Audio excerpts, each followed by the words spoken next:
maybe a moment in time that he is calling us to do something. And sometimes we might miss it. Sometimes we might not know that God is calling us to do something. And so I want to talk to you tonight about that. So if you have your notes in there, it starts off and it says, what is a divine calling? Well, it's a moment in time when you know you are called by God to do something that will change people's lives for the good.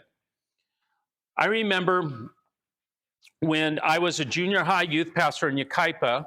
Lynn Winters was the senior high youth pastor. He asked me to come out there. He had been there. He was there a total of like 5 years. I was there about 4 years. Well, about 3 years into our ministry, and things were going well, the senior pastor left. And when a senior pastor leaves and another senior pastor comes, we basically call that a regime change, but not in a negative way. But what happens is when you have that regime change, there's always that tension. And sometimes it's like, you know what? I might be needing to look for a new job. And so Lynn had come to me and he said, look, I think I'm done. I think I'm going to be looking elsewhere. And I said, well, if you're looking elsewhere, I'm looking elsewhere. And so we began to look. Well, Lynn was looking at a church up in northern San Francisco, and it was outside of San Francisco called Crosswinds. He went up there, he interviewed with them, but they were wanting him for a youth pastor position. He said no to them, and he came back. He was sitting in my office, and I said, well, how did that interview go? And he goes, well, I'm not going to take it. But what was really fascinating about this was this church, it's a growing church, it's a young church, and it was started with a team of guys. Now, you got to understand, back in 1993, church planting was done by one guy going out, starting a Bible study.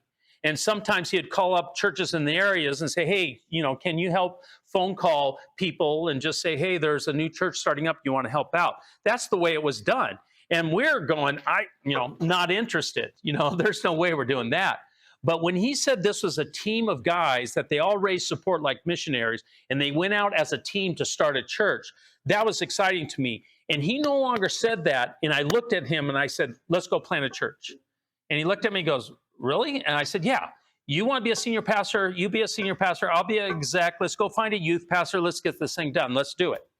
So for the next few weeks, we were driving to Talbot Theological Seminary because we were getting our master's degree, and we started dreaming about this.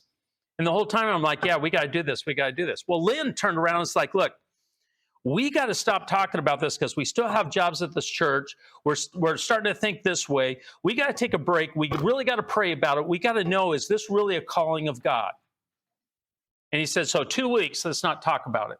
Well, a week went by and I called him on the phone. I said, what are you thinking? And he goes, Brent, we said 2 weeks. I go, I know, but I already know the answer.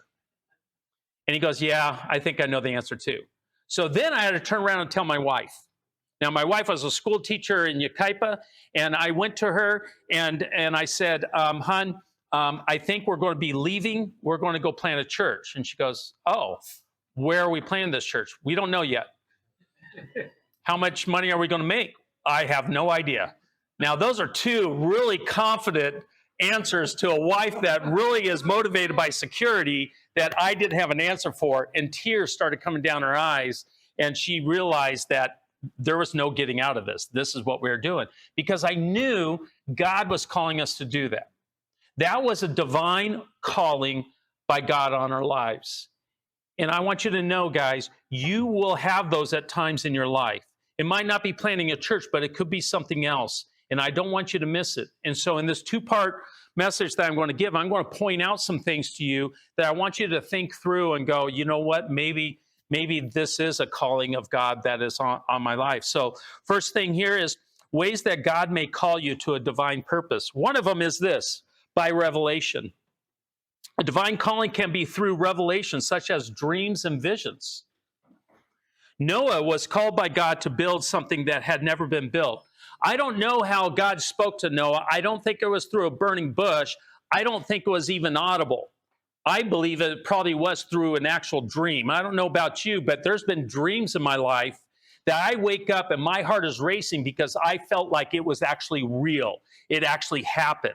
Matter of fact, one time I had a dream, and this wasn't too long ago. I had to ask my wife, I'm like, did I yell in my sleep? And she goes, yes, you did yell in your sleep. is because I was dreaming about something that I was yelling, but I was actually yelling and it woke me up. And when I woke up, I'm like, was I yelling? So you got to understand that dreams a lot of times can really feel like it is real. And I believe that sometimes God will communicate that way. And that's probably what he did with Noah. And here's what he said. In Genesis 6, if you have your Bibles, you can turn over there. Genesis 6, 13 through 22. This is God that is talking to Noah. He says to Noah, I'm going to put an end to all people, for the earth is filled with violence because of them. I am surely going to destroy both them and the earth. So, and this is him talking to Noah, so make yourself an ark. Now, I got to stop right there. You got to understand, at this point, Noah has no clue on how to build a ship. Matter of fact, I was doing some research, and there's nothing that shows that there was any kind of huge ships back in the days of Noah. There might have been some small boats, but there wasn't anything like what God was asking him to do. So this is like out of the ordinary. This is almost like, this dude's really out here because he's going to build something that nobody has ever built. And so God goes on and says, you're going to build this ark out of cypress wood, make rooms in it, and coat it with pitch inside and out. This is how you are to build it. The ark is to be 300 cubits long, 50 cubits wide, and 30 cubits high. Make a roof on it, leaving below the roof an opening 1 cubit high all around. Put a door in the side of the ark and make lower, middle, and upper decks. I'm going to bring floodwaters on the earth to destroy all life under the heavens. Every creature that has breath of life in it, everything on earth will perish. But I will establish my covenant with you, and you will enter the ark, you and your sons and your wives and your sons' wives with you. You are to bring into the ark 2 of all living creatures, male, female, to keep them alive with you. 2 of every kind of bird, every kind of animal, every kind of creature that moves along the ground will come to you to be kept alive. You are to take every kind of food that is to be eaten and store it away as food for you and for them. Noah did everything just as God commanded him. Noah heard from God. He knew that this was a calling on his life. He knew he was called to this purpose. This was why Noah existed, was to save humanity. And even though he was being described something that he has never could even vision, here's God saying, here's what those dimensions are looking like. I would love to see the expression on Noah's face when he was listening to that. It's like, okay. Here's the thing. Noah's purpose was to save humanity. But what if the flood never came? What if he builds it, he tells his family, let's get in the ark, we got the animals that happen to come in, but nothing happened. It also says in the Bible that we also need to test to make sure that what we're called to do is of God. Deuteronomy 13, 1 through 5 says this, if a prophet or one who foretells by dreams appears among you and announces to you a sign or a wonder, and if the sign or wonder spoken and takes place, and the prophet says, let us follow other gods. So now he's saying, I have this dream, here's what I need to do, but we're going to follow other gods.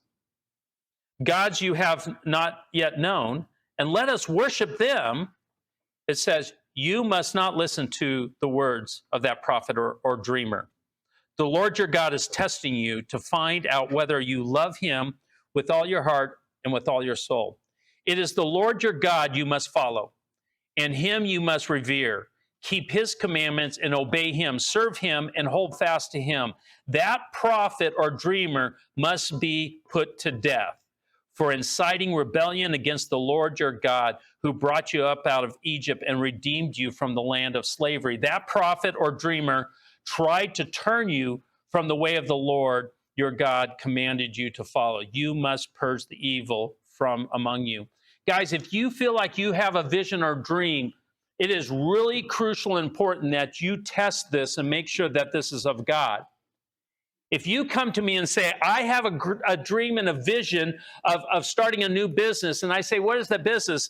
I'm going to open up a strip club because I think I can make a lot of money doing that, but I will tie it to the church over it. I don't think you have to go any further except to say, this is not of God. Okay? And I know that's a black and white illustration, but I'm trying to get the point across that you got to be very careful on these moments that you're not doing something that really is not of God. So how do you figure that out? Talk to other godly men in your life. Share it with them. See what they have to say. Search the scriptures. See what the scriptures has to say. Does it go against the scriptures? Because that's what this passage is talking about.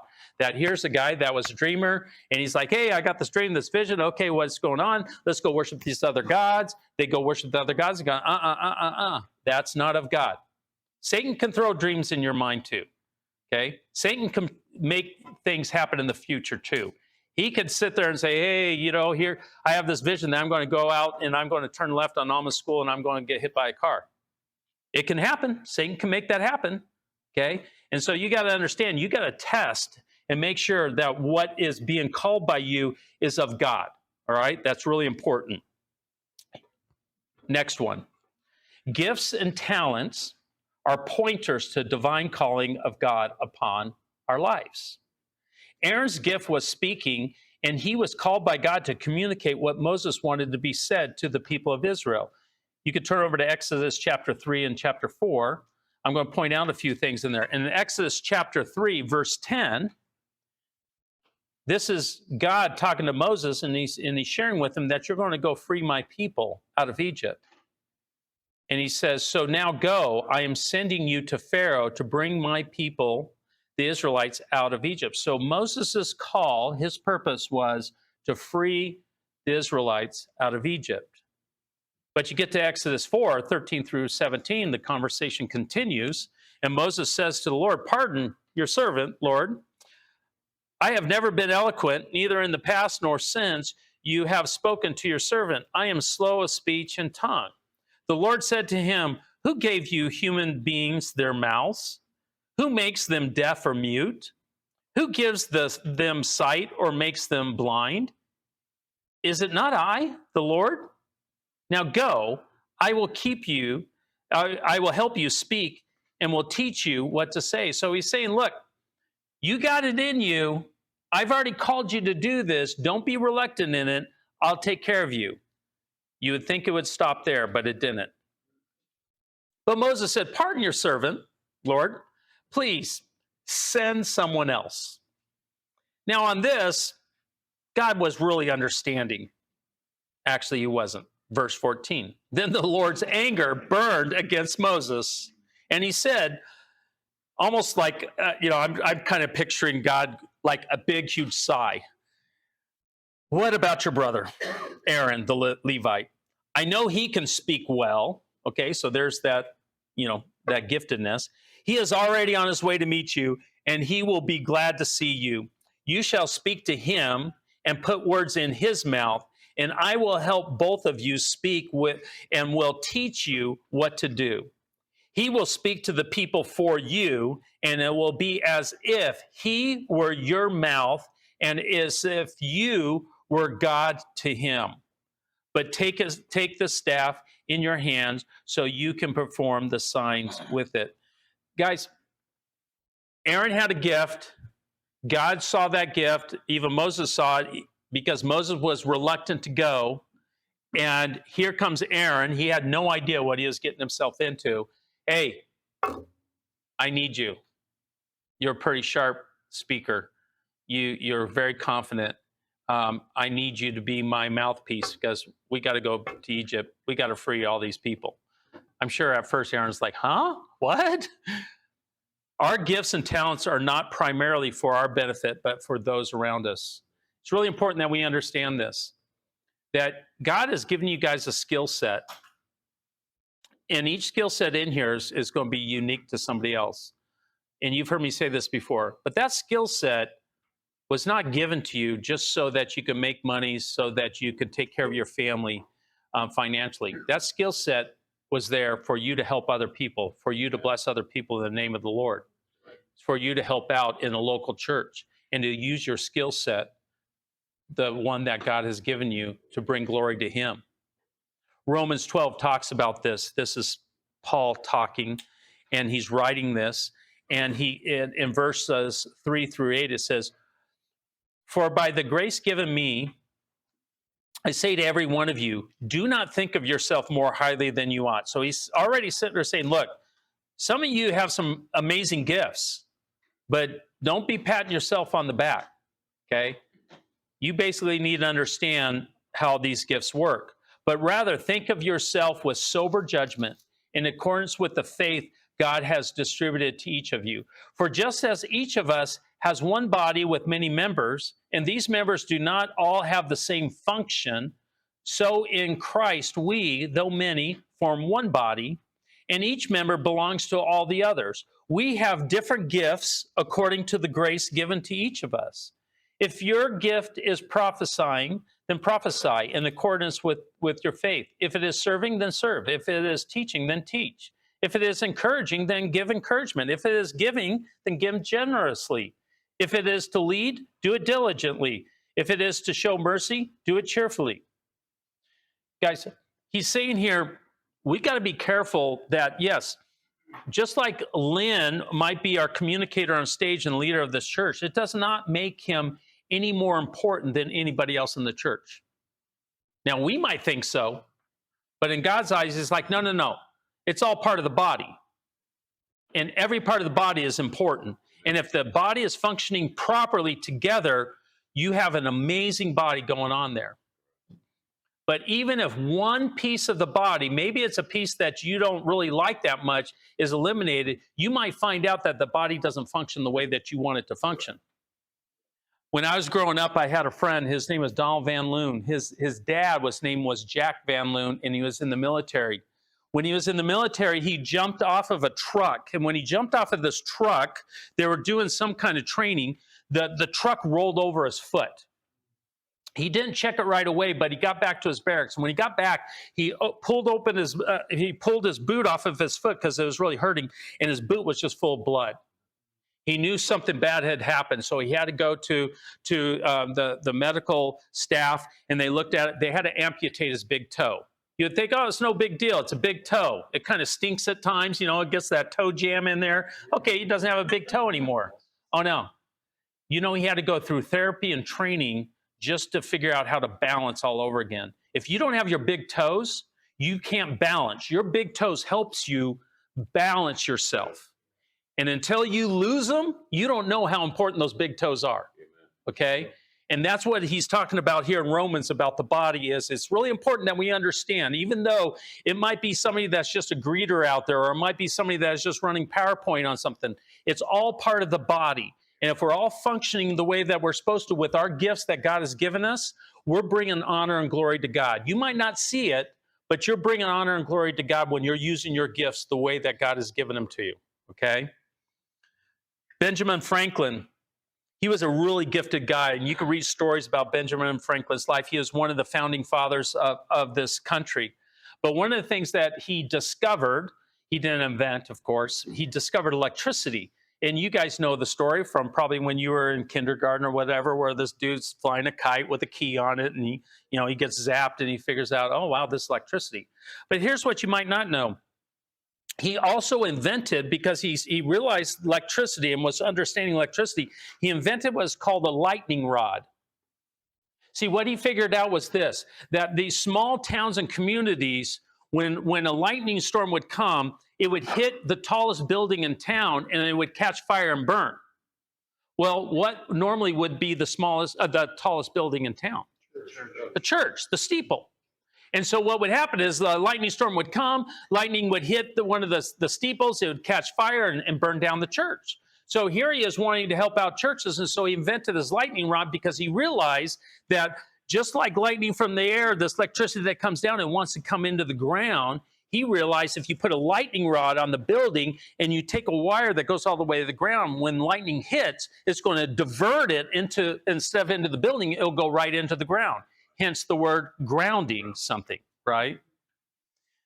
I can't go into the details, but there was a lot of churches that decided not to use his lightning rod because they felt like that was God punishing churches that were not being obedient to his word. But that's another story.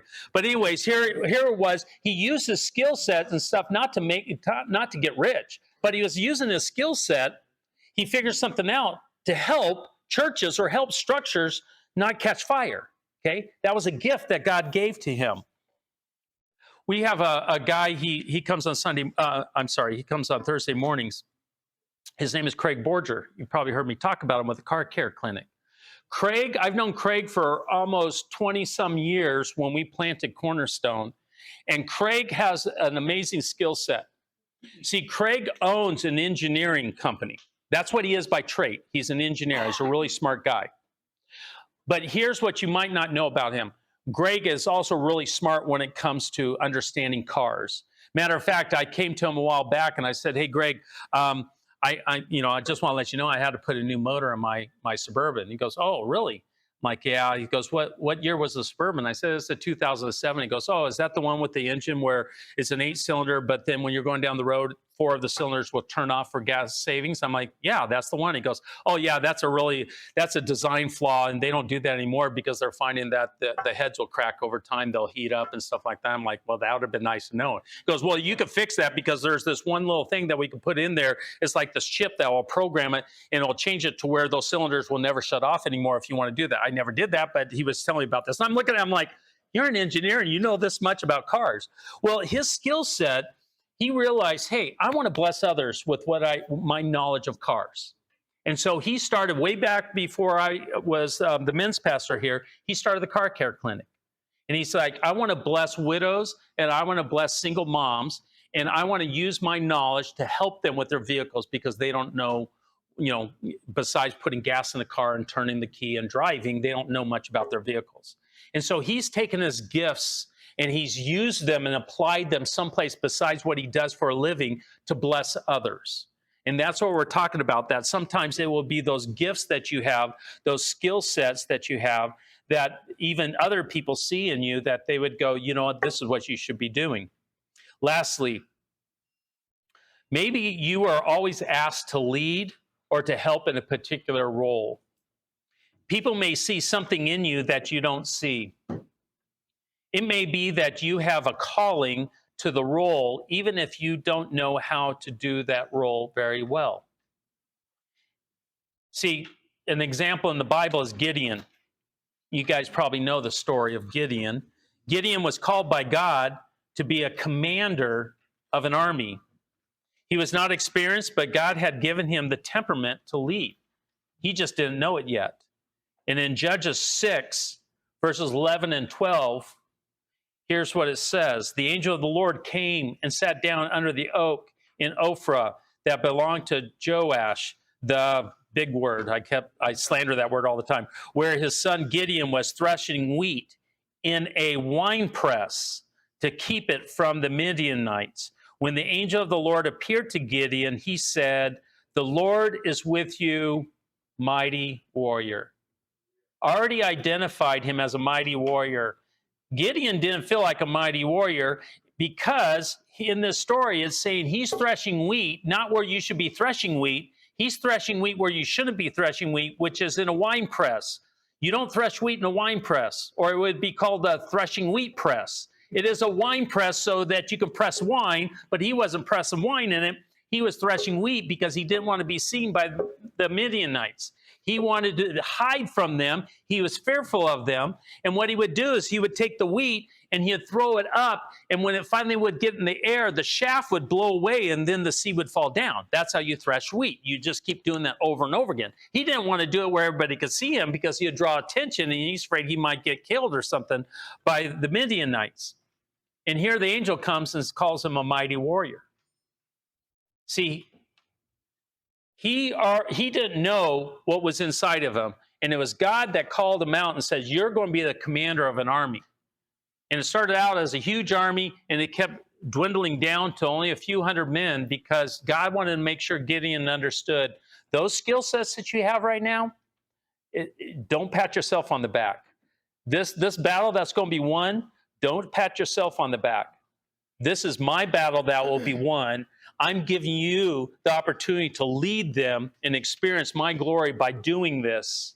And at the end of it, I need to be getting the praise and the glory for the skills that I have given you.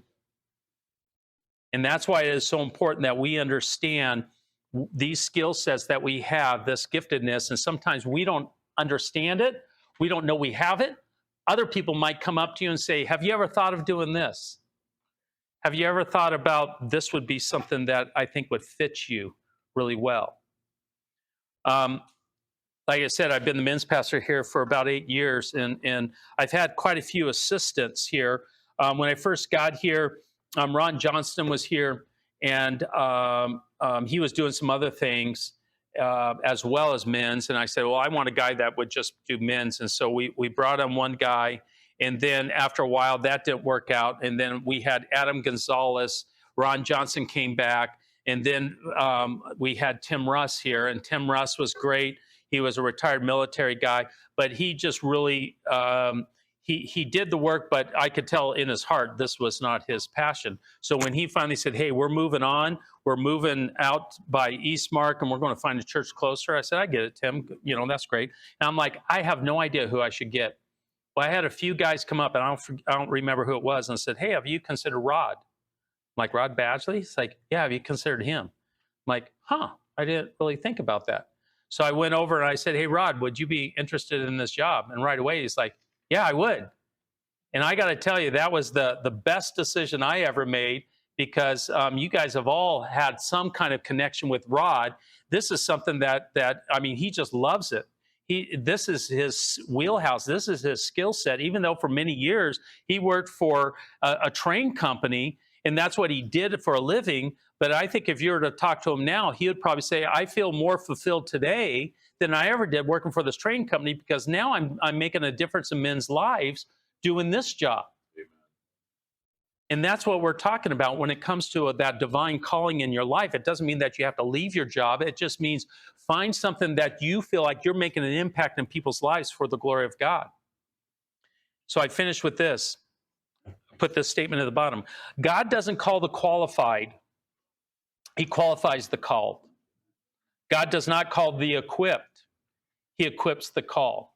See, when Lynn and I went to plant Cornerstone, Lynn didn't know what it meant to be a senior pastor. Now, you've seen other senior pastors. I didn't know what it meant to be an executive pastor. All we knew is we were called to do it. But if we had sat there and went, yeah, I don't know if I'd be a good exec, and if he would have said, yeah, I don't think I'd be a good senior pastor, we wouldn't have done it. All we said was, we'll go do this, and if it doesn't work, honestly, we kind of laughed about it. We said, we'll just dust ourselves off and do something else. But we got to go, because God's called us to do it. And it was a crazy thing, and I wouldn't do it now, knowing what we did, but that's what we were called to do. And it wasn't because we had some amazing skill sets that we can see. It was because we were listening to the call of God on our lives. And it was God that decided he was going to equip us when we answered his call. So my question to you is this: as you're going at your tables, you're going to have some questions on this. Is have you been not really listening to the right call in your life? Have you been missing some of those calls in your life? This is something I want you guys to wrestle through, because it is that calling that we need to listen to, because God is calling us all to do something for a greater good than just us having a job. And so it might be, serving someplace in this church. I don't know. And so you're going to spend some time discussing that at your tables. But let me close in a word of prayer. God, thank you for these men. Thank you for the opportunity I have to share. And Lord, I just pray that you would just be with these men as they really talk through these questions and trying to understand the skill sets that you have given them, and how best to be using it for your glory and for your honor. I pray this in your son's name. Amen. Thank you, guys. Appreciate it.